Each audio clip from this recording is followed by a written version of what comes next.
Hey, what's up, you guys? It's Ariam. And Yodit. And you're tuned in to deuxsol Radio. That's right, your favorite twins are back talking all things music and culture. Because two takes are better than one, but twin takes are even better. And we're back in the studio with another episode. Yes. So for those that are in the tri-state area, you guys obviously know it's been a gloomy, ugly weekend. Yeah. And usually gloomy, ugly weekends call for binging your favorite show, watching a movie you've always wanted to watch but you've been putting off. And that's exactly what took place for us yesterday. Yeah. Mm-hmm. If you guys have been on Netflix lately, you'll see that there's another movie that's been added to your menu. So the Whitney Houston biopic, I Want to Dance with Somebody, was released, I think, back in December. Mm-hmm. And if you've listened to us in the past, you know that we are big Whitney Houston fans. And to be honest, we were a little apprehensive. We didn't know for sure if this film was going to do the Queen justice. Right. Because some biopics, especially music biopics, can be hit or miss, right? And, you know, we're just so protective of Whitney and her story that I wasn't sure if I wanted to watch it right away. Yeah, and if you know us, you'll know that musical biopics are like our favorite genre. It is. And when it's done right, it's such a pleasure to see. Yeah. Which is also why we were like, I don't know. Yeah. There were some reservations on this one. But then it was on Netflix and it was staring us in the face and it kept saying, you know, top 10 movies of the week. It was just begging us. We even had a conversation. We're like, should we watch it? We actually talked about it. Like, we're on FaceTime. We're like, Ariam, I see it on the menu. I don't know if I should click it. And she had the same thought. And I think both of us were trying to have the other's reassurance that it was okay to watch it. And then once we had that conversation, we ended up watching it. So we're here to talk about it. Yes. And we were actually pleasantly surprised. It's definitely not my favorite movie of all time, but I was more surprised and pleasantly happy with the things that I wasn't sure about, you know? So let's start off with the casting, right? Naomi Ackie plays Whitney Houston, and she's a British actress. And so I wasn't sure if she would be the number one pick for me, but after I saw her play Whitney, I was actually very impressed. She did a really great job for so many reasons. I think the main thing that got me is, of course, the music is covered because you hear a lot of Whitney's original recordings, so you don't have to worry about how the music will sound. I think for me, it's how Naomi was able to execute Whitney's speaking voice and her mannerisms, because Whitney's voice is so unique. She has this like texture to her voice. And inflections too that really really allowed her personality to shine. Yeah. And I feel like Naomi did that. And I think she sounded really like Whitney's speaking voice. I was really impressed by that. And she just nailed like her energy. There's a lot of famous interviews done by Whitney where you see her true personality come out, you know, her attitude, you know, you never had to wonder what Whitney was thinking. Right. Because she was very direct. And I think Naomi really embodied that energy of Whitney, which I was really surprised about. Yeah. Honestly. So she did a really good job. Let's take a moment to acknowledge Stanley Tucci's performance as Clive Davis. He did that. Yeah. The thing about Stanley Tucci, though, like he always eats whenever he does play in any role. I mean, from Devil Wears Prada to Easy A. But like to see him actually play Clive Davis was really that made sense. Because I couldn't separate the two, to be honest with you. I felt like he was Clive Davis. Yeah. From his, you know, mannerisms, from his like cadence and how he spoke and his inflections as well. Like I felt like I was watching Clive Davis and I felt like that was a perfect casting for that role. I think so too. I think they casted her mother, Sissy Houston, really well. And another thing that I liked about this film was I think they nailed the reenactment of different performances and then her music videos. I think, performances like her at the Super Bowl performing the national anthem. That's probably one of the most iconic renditions of the national anthem. And they nailed the outfits, nailed the hair to the T. Naomi was Whitney in those scenes. And of course, the music videos for How Will I Know and It's Not Right, But It's Okay. That, if you don't know us, that is our song. Our song. And the video is just... Whitney looks beautiful, beautiful in that music video. And I'm just glad that they had nailed it in the movie. And yeah, I was just really impressed by the details. Yeah, specifically with the costume design. I think costume design alone really helps an actor tap into a character, especially when it comes to a biopic. And I feel like they did their due diligence with a lot of the scenes that they were recreating, like as Ariam mentioned.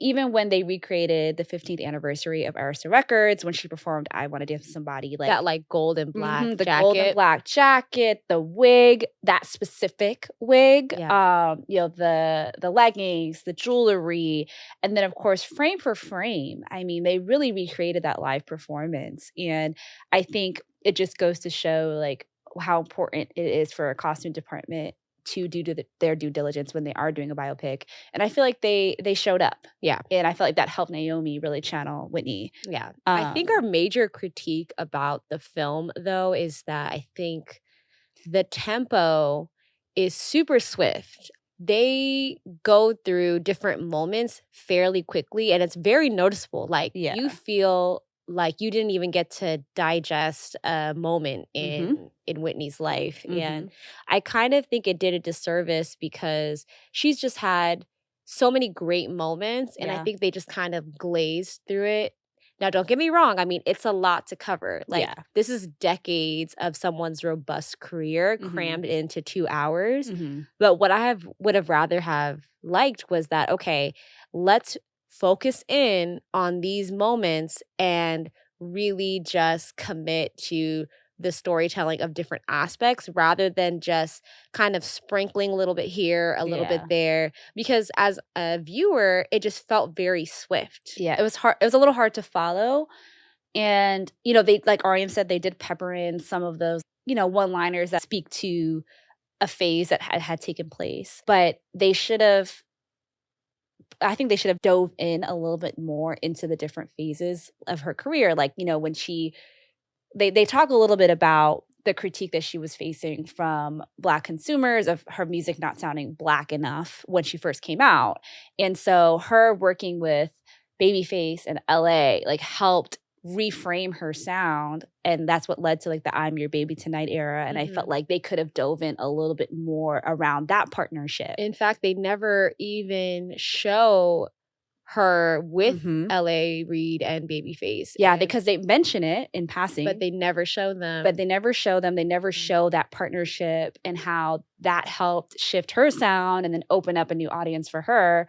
And I felt like obviously that was the start of her and Babyface's relationship throughout the remainder of her career. And it was so significant. I feel like they, or if they didn't want to feature them, feature more songs from that collaboration because there's just too many to pick from for them to not highlight that in the movie. It's just a robbery, to be honest. Yeah. And the same thing where one of Whitney's dad's, I guess, associates, in passing tells her, oh yeah, my daughter loved Cinderella. They talk about her acting career in the film. They definitely mentioned The Bodyguard because obviously that was a huge moment for her, both in her film career and her music career with I Will Always Love You. But she also explored so many other chapters of her acting career. When we think about Cinderella, when we think about Waiting to Exhale, when we think about The Preacher's Wife, there was so much that she had contributed to in that medium. And I felt like they could have tapped a little bit more. But again, it is a movie. Like Ariam said, it's only 2 hours and it's hard to pack it all in. But what I think could have been something to explore is having this be almost like a series, like a limited series. Yes. Where they get to really focus in on the different chapters of her career. Because as Ariam mentioned, her career and her life is so robust. She's done so much. And she experienced a lot in her life. And I just feel like it is very difficult. It's a difficult task for the writers and the editors to even think about how to get it all in. But I think a series could have been a cool opportunity. I think they could have break done it down a little bit more. HBO limited series about her life, and they could have even broke it up into maybe 2 seasons, just breaking out the beginning of her career and then the second half for a second season. I think that would have given them the leg room to really dive deep and really tell her story through and through. But yeah, those were our thoughts. But it was overall, it was a pleasant surprise. Like I feel like I felt like I was more impressed. I was more disappointed. Yeah. And I think everyone else definitely pulled their weight to contribute to this. So shout out to them. Shout out to Naomi, because You did that. But then it made us think, like, what makes a good biopic and what makes a good musical biopic, right? And there are key elements that you need for successful storytelling. And I think in our humble opinion, from the viewer's perspective, I think one of the elements are casting. That's a given. You want to make sure that the film is well casted and that the actor themselves is as committed as we are as fans of the person that they are paying homage to, right? Doing the research, studying this musician or artist that they are portraying, historical accuracy. Right. Movies like to do the movie magic where they add a little sauce to certain things, and it makes you wonder, because this is a biopic, did that really happen? And it makes you want to fact check. And it's always so exciting when you find out that something that's so cool or interesting that you may have not known about the artist is actually true in the film, because it's also a learning experience too. I think, and this is the age of the internet. So we're going to do our research. If you don't get the facts right, like, you will be called out. Yeah. And it also, I think, takes away and it diminishes the effort of the entire project if you, like you said, Ariam, like, add too much movie magic to tell a story.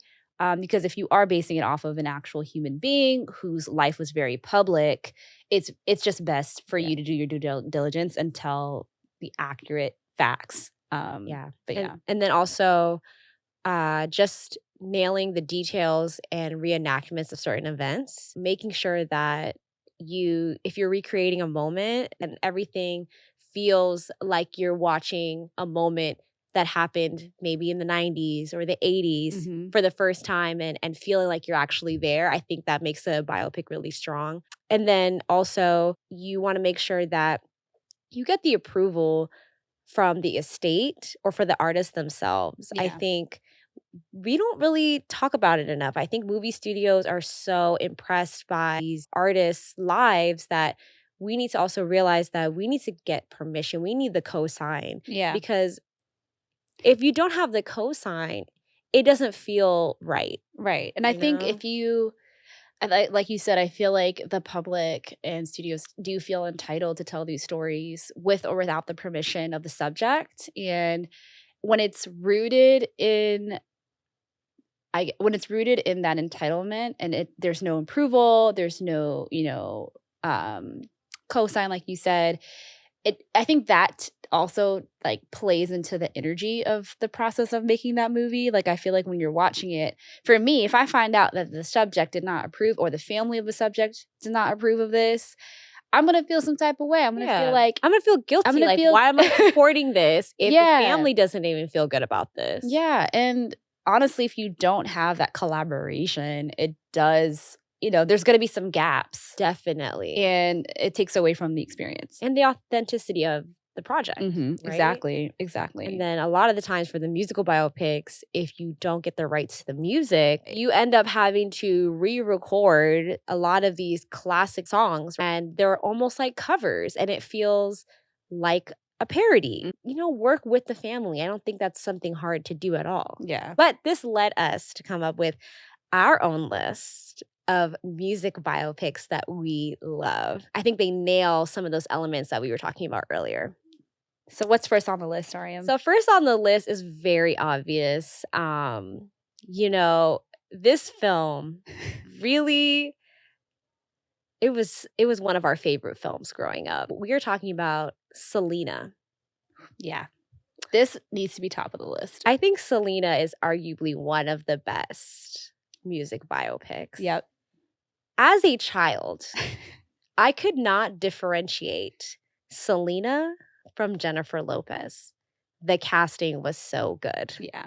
They were the same person for many years in my head. I mean, I thought they were literally the same person because Selena and J-Lo looked so similar, and paired with, of course, like the costume design, the makeup, the hair. But I think J-Lo really did a great job doing her research. I mean, she really dove into this project. She dedicated herself to know who Selena was. You know, she went to the family's home in Texas and really spent a lot of quality time getting to know who Selena was from her sister, from her brother, her parents. They were heavily involved in this project as well. And that's why I think it felt so real and authentic. Yeah. The family's approval alone just made it even more special. It helped that J-Lo was a dancer. Yeah. It helped that she was a dancer because she knew how to utilize her body in a way to bring the character to life. Yeah. I mean, she studied her performances. She studied her iconic dance moves, the way her stage presence alone, like, accurately mimicked Selena's. I felt like you were watching that moment in real time, and that's all you could really ask for in a biopic. Yeah. Selena's life was robbed from her. She was only 23 when she passed away, yet that film allowed the audience to enjoy her music forever, and it gave new fans for Selena. Yeah, I feel like it definitely was a great way to kind of encapsulate her impact and her legacy, and it's just a great way to pay homage to everything that she's done within her short life. So you can't tell me nothing. We have no notes when it comes to Selena, and I think a lot of you agree as well. There are no notes to the Selena movie, period. And another film that I feel similarly about is the Ray Charles movie. Yeah, let's go back to 2004. Jamie Foxx puts on the performance of a lifetime in his role as Ray Charles in the movie Ray. When I tell you, when we were talking about embodying a character, a human being, that whole film is a masterclass at paying homage to a human legend, like an actual person. From his recreation of his voice, not just singing, but speaking voice, his mannerisms, his body language, you know, the way he would recreate his singing voice. Now, we already know that Jamie Foxx is known for his impressions, but I think there's a huge difference between an impression and then paying homage to a person. Yeah. And I feel like he walked that delicate line in this movie. There were so many reasons why this was amazing, but he got the ultimate approval by Ray Charles himself before he passed. Yeah. And they worked very closely together and allowed... There's footage of them together early on. They really bonded before Ray passed away. And I think just having those moments, I'm sure gave Jamie Foxx that reassurance that he was right for the role to tell his story. So that was like, he got his blessing in that way. When Jamie would do interviews about it, even to this day, he talks about it. His commitment to the character was very, very intense. I mean, he even had days where he was filming where he glued his eyes shut so he can really deeply understand the perspective of being blind in this world. Yeah. And not just being blind, but being a blind musician and having to deeply connect with music in a way that Ray had to. When I heard that, I was like, if that isn't dedication, I don't know what is. Yeah. I don't know what is. Yeah. Obviously, there was an amazing stellar cast. Kerry Washington. Regina King. Yep. Like, everyone was amazing. The costume design, like any film. You were in that world. The set design, that dedication, that attention to detail. I mean, we were able to follow him from childhood all the way through adulthood and the different phases. And they talked about, difficult topics about his, drug addiction and all of that. And it was how Ray became blind. He wasn't born blind. He became blind as a child. And I think they depicted that very artistically. Yeah. and beautifully. You know, of course, it was a painful thing for any person to go through, but a child, you know, to lose their sight is painful. Yeah. And I think they did a great job depicting that in the film. Yeah, I always remember really that. delicately. Yeah. You know, it just made sense that he won the Oscar for Best Male Yo, Lead. I mean, yeah. So Ray is definitely a 10 out of It's 10 up in our there. books as well. We have to talk about Bohemian Rhapsody for a plethora of reasons. I think just understanding the task at hand alone was super important because this was an opportunity to talk about Queen, the band as a whole. You know, they really talked about their story from where they started. They talked about their transition from not being signed to being signed and exploring their sound and being experimental while also delicately telling Freddie Mercury's story. His voice will always be synonymous with the band. Queen. Yeah. But then it also talked about how he was navigating identity and the fact that he was South Asian, you know, an immigrant and struggling with that. And then also exploring his sexuality. But he had such a massive gift. I mean, his vocal range was insane. His performance was like his stage presence was always iconic. And so not only were they telling those two elements of their story, but then they had to make sure that they had the right casting. And Rami Malek was, I mean, there's no one else that could have played him. There's no one else that could have played him. It was the perfect casting. Spot on. I mean, he did a great job. He did that. What he did was that. I mean, there were scenes where you put Rami and Freddie side by side. You can't even tell the difference. I know. And the cool thing about this, if you remember Ariam's criteria she listed earlier, Brian May and Roger Taylor, who are members of Queen, served as consultants on the film. That made a huge difference. I think having their involvement and their commitment to the movie is probably what made the film thrive. Yes. They probably offered insights that you can't just find on the internet or, you know, throughout documents online. Like they probably gave so many fun facts that were used in the film.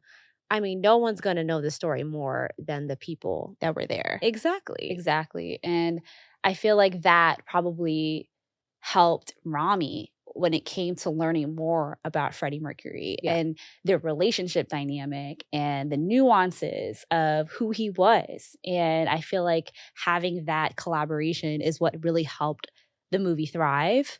I heard that although we hear Rami's vocals a little bit, but there was another singer that they brought on that sounded very similar to Freddie to help recreate some of the performances. And it was done really very, very seamlessly. You couldn't even tell the difference. I couldn't tell the difference. Yeah. I didn't know that they actually brought on another singer until I saw some behind the scenes footage. So that says a lot about the, effort that they put into recreating that. Especially a voice that's so unique like Freddie. So unique. Yeah. And Rami worked with a movement coach because with a lot of people often talk about so many things about Freddie Mercury, but the way he moved on stage was so unique.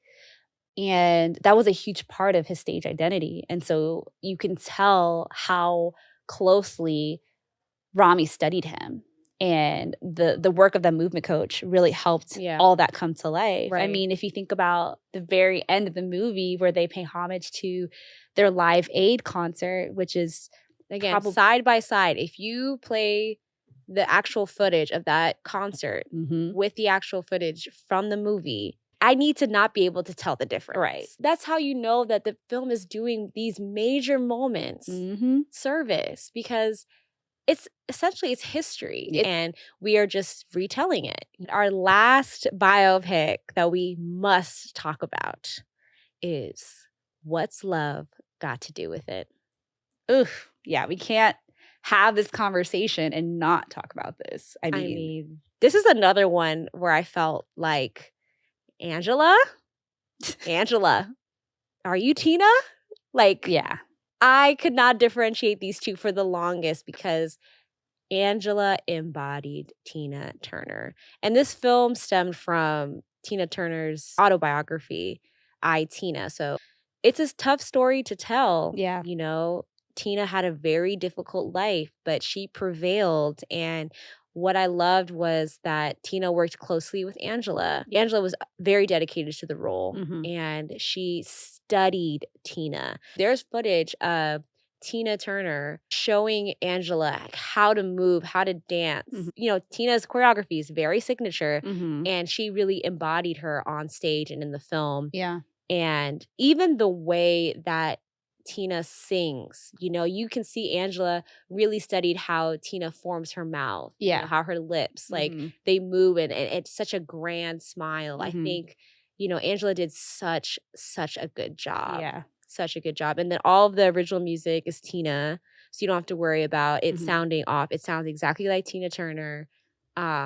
The outfits, the hair, the evolution of Tina's sound, I think was captured throughout the film, you know, in addition to the life, the difficult life that Tina had. But I think Angela just did such a good job. I think the film was well executed, and it's one of my favorite movies. It is. It is. And I feel like Angela walked so Jamie and J-Lo could run. I feel like she really did lay the blueprint for how to do a really good musical biopic. Yeah. Because of all the things you just said. We got to see her story come to life. And yeah, that's all we're saying, guys. Like, all of these things, all these elements that we're mentioning, I think really make a biopic worthwhile.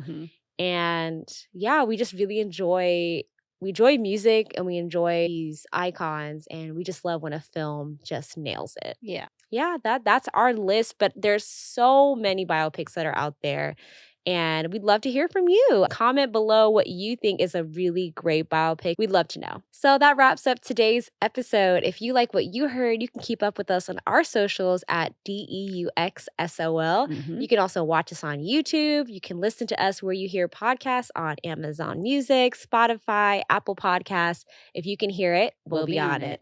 And till next time, guys, peace.